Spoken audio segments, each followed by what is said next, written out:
A few days ago, I uploaded a highlight clip, which I thought was pretty cool, to twitter.com, and there was quite a reaction, but let me just quickly show you the clip first before I get into it. Please let me cancel. Oh, for God's sake, why does it never let me cancel? What is even the point of having the option to cancel Firewall into EX command dash if it just never works? Go on, do a DI. Thank you. Right, GG's.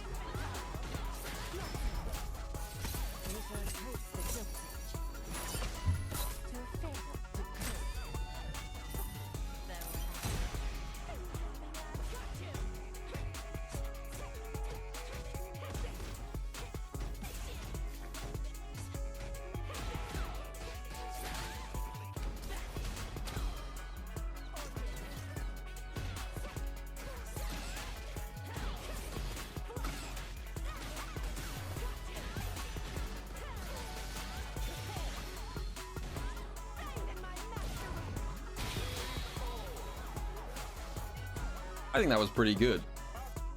That was pretty good. You're right. Yeah, I mean, blame Twitter compression for the garbled mass of pixels. But anyway, so this kind of blew up. It kind of went crazy. I don't know why this has 17,500 or more than that likes and retweets and quotes and shit. And the reviews are in, folks. The good people of the internet have left their nice reviews. And I got such feedback as, the amount of people hyping this up in the comments is sad. This is beyond stupid and makes the game look like a joke, especially to non-SF players viewing this clip. Zero counterplay moments from health leads like that should never exist in fighting games. Just nerf this crap. Okay? This game is so fucking dog shit. LMAO. Another happy customer. Genuinely don't understand why this hasn't been removed yet. Yeah, that's even me. That's me leaving my own feedback on this video. This I'm trolling myself here. But anyway, I'm doing the content creator thing here of like unnecessarily focusing on negativity. To be clear, most people were very positive and thought that it was a cool clip, but I do think it is worth doing a quick rundown of like how Aki's burnout pressure works and like where it's real, where it's fake, how you can break out, and like, is this truly a checkmate? Like, did the round, here's what I want to kind of address. Did the round truly end having the command dash if it just never works? Go on, do a DI. At this moment, I smugly said GG's, but was this truly GG's right here? Okay, so to tell you the truth, this is not a checkmate. This situation right here. And when I say checkmate, I mean a genuinely guaranteed win. From this position. There are lots of situations where Aki can checkmate you after level 3, where you genuinely have no option to deal with it. This one is not a checkmate, but it's very, very close to a checkmate. So let me just break down what happens here. So at this point, I have very low health, right? So I can't counter the DI with my own DI if he does one here, because I don't have enough health, right? It'll just kill me. So my only options to beat Drive Impact in this situation is either perfect parry or like avoid it completely by jumping out. So I kind of read that the Drive Impact is coming. Works. Go on, do a DI. I get the perfect parry, and at this moment, this is where things get complicated because I have a few options for how I can now approach this punish, but because it's a perfect parry, whatever combo I do here is going to be super scaled, right? Doesn't matter how much I optimize it, this is going to be perfect parry scaling. So I have to not optimize for damage in terms of health, but I have to optimize for drive gauge damage. So I start with a DI. Thank you. Right. And that takes away 1.5 bars from my opponent. And then I follow up with a very short combo into critical art, which will also take away 2 bars. So at this point, he's guaranteed to be in burnout. So let's just break down this burnout sequence one part at a time. So drive rush medium punch here after critical art. This is guaranteed. You can't wake up button here, you will get hit. And then from here, I start doing the basic loop. Let me just show you in training mode. So like the Aki's basic burnout loop, the one that I use quite a lot in this clip, I do this. This loop. Crouch jab, stand medium punch. Now I had there's so much misinformation about Aki that I want to clear up. So the first thing I want to point out is this loop, crouch jab, stand medium punch, is not interruptible at any point. If you attempt to jab or anything other than like an invincible super here, even if it's your fastest button, you will get counter hit, and you will get counter hit in both directions. There's a couple of character specific exceptions, like JP can amnesia this, but certainly in Cammy's case, because she just used her level 3 and didn't have any super, she has no way to interrupt this string. But, as you may have noticed, each rep of this string pushes me out a little bit more. So you can see that after about 3 or 4 reps,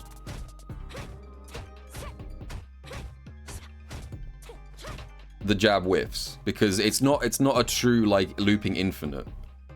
You have to then do something at this point. So there's a few different options you can do here once you push yourself out of this loop. The safest one that maintains the loop is to drive rush cancel. So like if you want to be absolutely risk averse and make sure that your opponent cannot interrupt at all, you need to do a drive rush cancel. So you can do this. Like that. So if I do this string, and then after every 4th rep, I do a drive rush cancel, that whole sequence is not interruptible at any point. But the problem is, drive rush cancels are very expensive in terms of drive gauge. So by the time that I drag my opponent to the corner, if I do drive rush cancels like this, by the time I get you there and burn you out, and stun you, chances are I'm either burned out myself as well, or I'm very close to it. What was I saying? So, but that's not what I did in this string. So if you notice, I do a couple reps of the light to medium punch, and then I transition into cower crouch roll. And this is one of the 2 points in this string where I could have died. Like if he had pressed jab here, I would have died, because stand medium punch into cower crouch roll in burnout will actually trade with 4 frame. So this does trade with crouch jab. It is a trade in Aki's favor. Interestingly, you are +5 here, so I can actually combo off this trade like that. So you can actually intentionally try and fish for this trade if you want to, but in this specific situation, I did not have the health to take it. If he had pressed crouch jab here, it would have traded and I would have died. I did not have the health to take a jab trade. So this is one of the 2 like fake points in the string.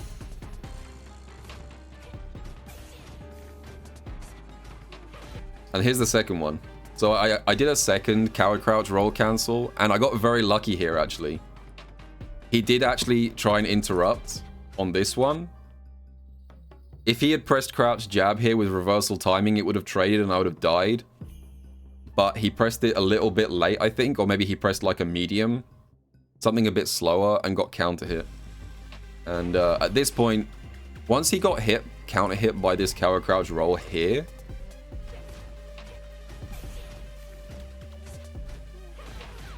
this is an actual checkmate from here. Like the previous situation up until this point wasn't a checkmate, but this is an actual checkmate. Because at this point, I get the counter hit, I do a short combo, and now if I do forward dash, that kills exactly the right number of frames that this DI is meaty. So that's guaranteed. And then the combo afterwards is dead.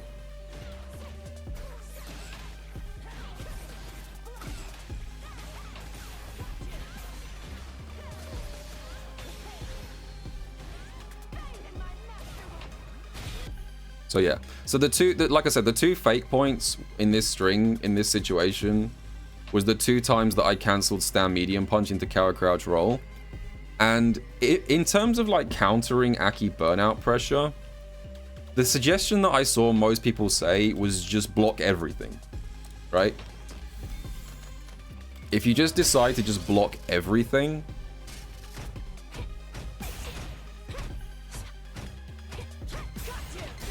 so if you just decide to down back everything and take the stun at the end and just not get opened up at all, it is true that the combo that I get here is pretty bad into level 1. Like that. 3,400. So that probably wouldn't have been enough to kill. But the thing is, I still don't advise doing that. The temptation is, in this situation, to just go, oh, I can just block everything and then the DI is not enough to kill me. But I still don't really think that's the right answer, because you got to remember, every single time in a string like this, every single time you block a stand medium punch, I can just do a throw. And if you don't take that throw, if you just hold down back because you're worried about getting interrupted, that extra like 1,200 damage is usually enough to push this from not checkmate to checkmate. So it's like, it's one of those situations where there's not really a right answer. There are gaps, but every single one of these like plus frame situations, like here for example, if I just go for a tick throw, you're now screwed. So it's not truly a like full 100% health checkmate situation, but it is very nearly a checkmate situation because there's no real right option. If you decide to hold down back the entire time, one throw will turn it into a checkmate. But if you try and interrupt and you guess wrong at any point, you are also in checkmate because you'll get counter hit and die. So yeah. The best advice I have, I know this is going to sound like shitty advice, is just not to put yourself in this situation in the first place. Like, Aki's win condition is burnout. She is designed, I think, to be a very good, like, burnout abusing character. Because, I mean, if you actually consider, like, the situation at the start of this clip, just a reminder, before all of this happened, before the comeback started, this is the position that I was in. I was cornered with a 99% health deficit against Cammy, and she still had 2.5 bars of drive. So, like, in this situation, I am not in a good spot and should probably lose the round. DI is like a misplay here, unless you're very confident it's going to work. So, you shouldn't really take that risk. The solution to Aki's burnout pressure is don't put yourself at risk of burnout. But I know that sounds like, you know, preaching to the choir. Do I think, and I guess the last thing I should cover for this is like, do I think this is like bad game design? That Aki can like nearly checkmate you from 100% health deficit? And I actually really like this stuff. This is just my opinion. But I actually like the fact that this game is like so resource management centric. The mistake people make in Street Fighter 6 is thinking that your most important resource is your health, but it's not. This game is a strategy game pretending to be a fighting game. So yeah, I think Capcom have to be careful, because one thing I will say is that the characters in this game that have like the best burnout loops generally are not the strongest characters. Like, Aki has a good burnout loop, like Manon has a really good burnout loop. But I think that it's kind of like balanced around the rest of their kit. For example, like, if Luke could do something like this, I could understand why people fucking would hate that. So I feel like it is very dependent on like your character's overall kit. About like how obnoxious you should be allowed to be in burnout. So hopefully Capcom don't make Aki too broken in the balance patch, because then I could see an argument for her burnout pressure being too strong. But right now, I think this is good design, and I think it's well balanced. In conclusion, skill issue.